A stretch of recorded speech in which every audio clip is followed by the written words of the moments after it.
Ladies and gentlemen, welcome back to Gaming with me, Tony Mo, and we're here today with Elite Dangerous. Elite frickin' Dangerous. We're going to be talking about the Powerplay update, why I haven't been playing Elite, and what I hope will bring me back. For me, Elite Dangerous became not so elite and not so dangerous. I know, terrible pun there.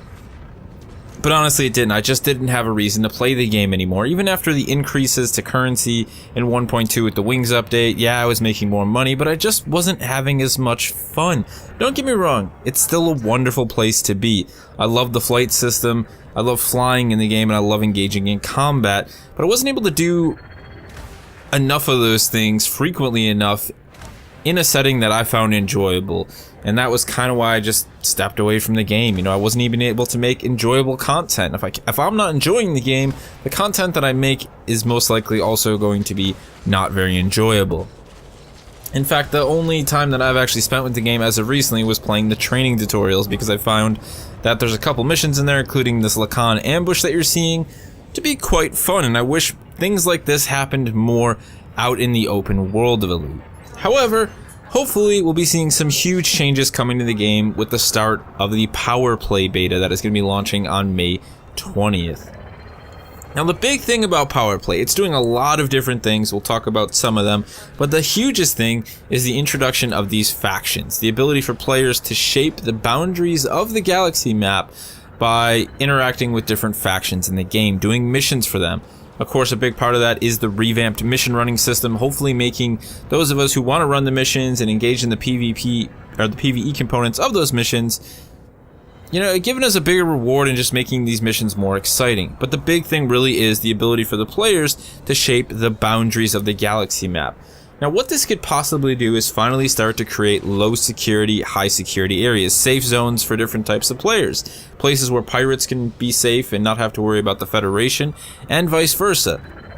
This is something that I feel this game has been lacking so very much and in desperate need of. There's just really no player interaction on any level, negative or positive. And frankly, I feel like we need more positive player interaction to kickstart the...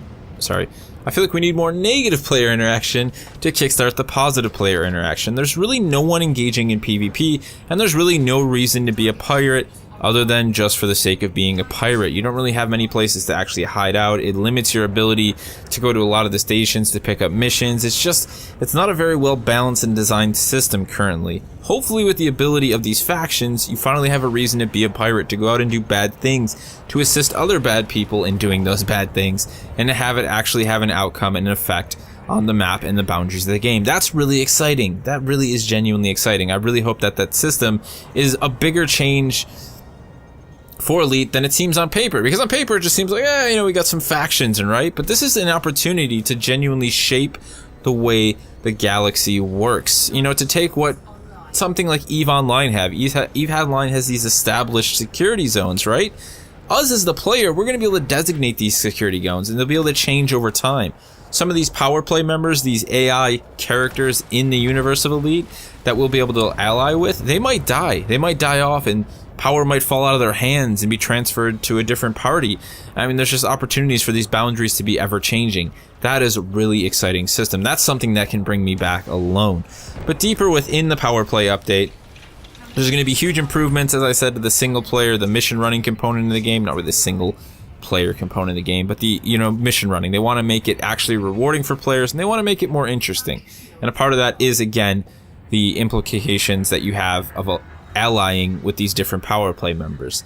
They also want to make mining, bounty hunting, all of these different components of the game more rewarding, more profitable, and more interesting. One of the biggest things they're doing with mining, and I'm very excited for this because I recently fitted my Sidewinder to be a small mining ship, is that now you're actually going to have areas of the map where there are going to be ores that are worth substantially larger sums of money.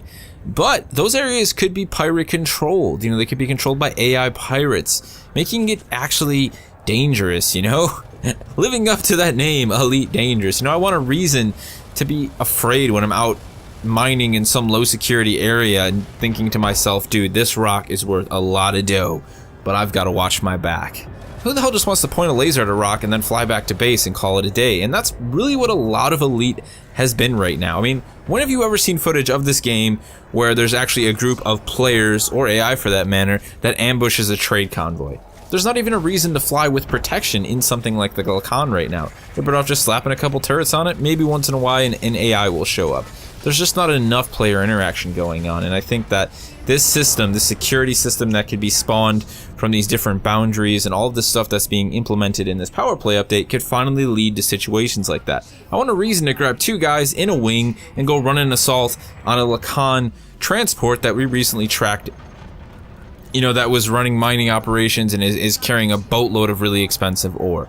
Now, I know there's a lot more systems that need to be put in place for something like that to legitimately happen, but I think the Powerplay update is a really great start, and I think it's putting us on the right path. Now, again, this is all based on what we've read on paper. The real opinions and the real facts and truth will be shown when this thing launches into beta on May 20th. I'm definitely going to be checking it out. That'll be the first video I've done for Elite in a long time. We'll hop into the Powerplay update. We'll start running some of those Powerplay missions. We'll see what's changed. We'll see what's improved. And we'll see if it's going to make the sort of impact on the Elite universe that so many of us want it to have. So all I have to ask you guys at the end of this video is, what the hell are you doing in Elite Dangerous still? Are you playing it? Are you not playing it? Have you gotten bored of it? What are you still doing to entertain yourself if you are playing?